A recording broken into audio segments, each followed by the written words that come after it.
Well, we were in the basement of the Crawford's home, across the road from our home.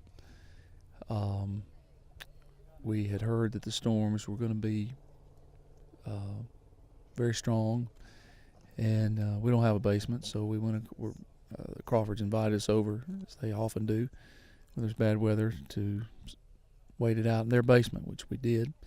And this time it was for real. We probably had about 15 minutes after we got to the Crawford home before the storm hit. Some of the men were actually up top on the porch trying to see what we could see, and actually saw a lot of lightning. And then Aaron came up and said, "Hey, it's coming our way. We need to come on down." So we went down into the basement area and actually divided into two groups and went into some rooms that were up against the earth in his basement. And the storm hit, and there was a door between us and it was an interior door, but between us and all the action. And as the building was shaking, it would kind of build up and then have a release of pressure and then build up again. And then debris began to blow up under the door. Insulation dust, particles of leaves, water began to blow up. And this all happened in probably 30 seconds. It seemed like it was 10 minutes, but probably only about 30 seconds. And then it died down very quickly. And we opened the door and looked out, and daylight, no building, just really kind of where we were. So we began to try to get everybody out. We had a lot of little children in there. Debris everywhere, boards with nails sticking up everywhere. And so there were several other storms kind of coming up the same pattern there. And so we didn't know if we might have more bad weather before we could, if we got everybody out, we had more bad weather and need to get back in the safe haven. And so after multiple attempts to get out, we finally got out after probably 30 minutes, maybe 20, 30 minutes after the storm. And that's when we began to learn about the Lee situation. Joshua Lee actually ran about a half mile, maybe 3/4 mile from this location down past my house to the Crawford's house, and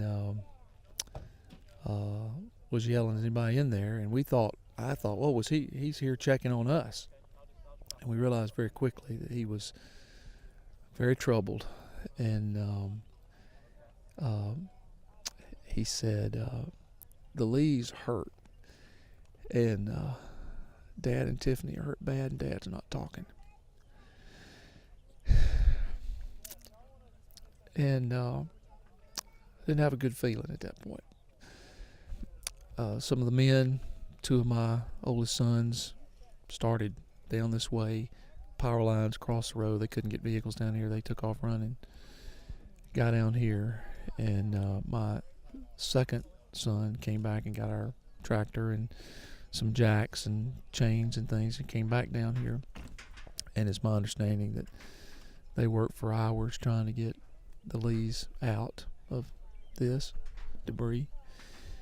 And got the word probably around midnight that Tom didn't make it, from my oldest son Stephen, who's very upset about it. Mr. Lee was important to him, and Jordan's a dear friend of his. And anyway, very, very devastating, not obviously to this family, but to this entire community.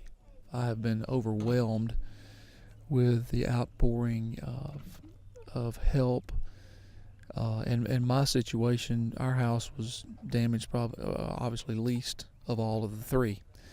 The Crawfords are starting over. They don't have a house. Obviously the Lees are starting over. The glaring difference is the Lees no longer have a husband and father. And, I was thinking after this all happened, it was very surreal yesterday, and I woke up this morning, and after we had probably 35, 40 people spend the night at our house, on the floor and everywhere, and began to really sink in what had happened. And I began to think, what is the Lord up to? I know God has a plan. I know He's sovereign. But I knew that He'd also taken Tom Lee. And I knew that this family had been through a lot and still had injured children in the hospital. But when I looked out and saw the caravan of God's people coming up my driveway, or up my pasture, because I didn't have a driveway, it was open. And I look out there, and there's probably 15 or 20 chainsaws going. People from at least 3 states come to my house. Many of whom I don't even know their name. Didn't know their name. Never seen them before. I was overwhelmed at the outpouring of God's love. And I commented to somebody today. I don't know how many churches represented there. I know there were multiple denominations represented there.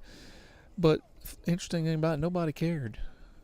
Nobody cared. And I for sure didn't care at that time.